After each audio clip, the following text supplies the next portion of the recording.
Hello, the Witch Blair here. Don't worry, I'm a good witch. I just dress a little bit like a bad one, but you don't have to worry about that. That's just a fashion choice.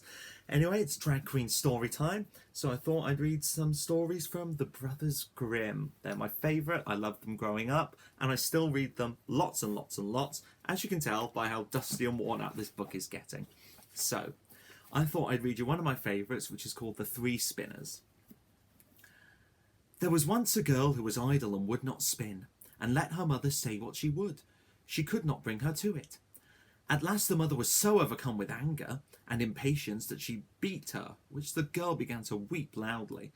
Now at this very moment the queen drove by, and when she heard the weeping, she stopped her carriage, went into the house and asked the mother why she was beating her daughter, so that the cries could be heard out on the road.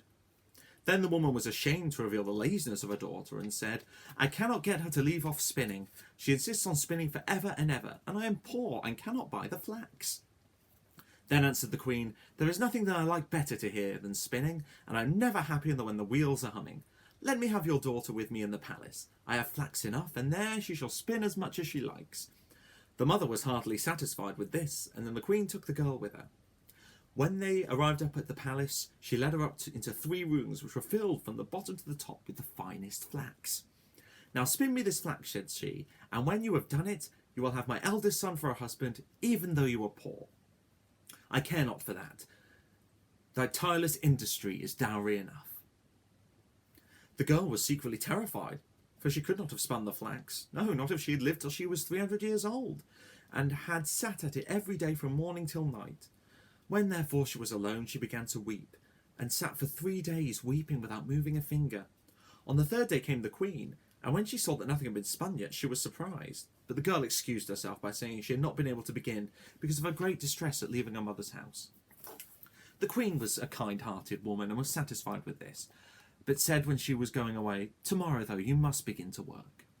When the girl was alone again, she did not know what to do, and in her distress went to the window. Then she saw 3 women coming towards her, the first of whom had a broad flat foot. The second had such a great underlip that it hung down over her chin. And the third had a broad thumb. They remained standing before the window, looked up, and asked the girl what was amiss with her. She complained of her trouble, and they offered her their help and said, If you will invite us to your wedding, and not be ashamed of us, and will call us your aunts, and likewise will let us sit at your table, we will spin the flax for thee, and in a very short time. With all my heart, she replied, but do come in and begin the work at once. Then she let in the 3 strange women and cleared a place in the first room, where they seated themselves and began their spinning. The one drew the thread and trod the wheel, the other wetted the thread, the third twisted it and struck the table with her finger, and as often as she struck it, a skein of thread fell to the ground that was spun in the finest manner possible. The girl concealed the 3 spinners from the queen, and showed her, whenever she came, the great quantity of spun thread, until the latter could not praise her enough. When the first room was empty, she went to the second, and at last to the third, and that too was quickly cleared. Then the 3 women took leave to the girl. Do not forget what you have promised us. It will make you thy fortune. When the maiden showed the queen the empty rooms and the great heap of yarn, she gave orders for the wedding, and the bridegroom rejoiced that he was to have such a clever and industrious wife. He praised her mightily. I have 3 aunts, said the girl, and as they have been very kind to me, I should not like to forget them in my good fortune. Allow me to invite them to the wedding and let them sit with us at the table. The queen and the bridegroom said, Well, why should we not allow that? Therefore, when the feast began, the 3 women entered in strange apparel, and the bride said, Welcome, dear aunts. Ah, said the bridegroom, how come you by these odious friends? Thereupon he went to the one with the broad flat foot and said, How do you come by such a broad foot? By treading, she answered, by treading. Then the bridegroom went to the second and said, How do you come by your falling lip?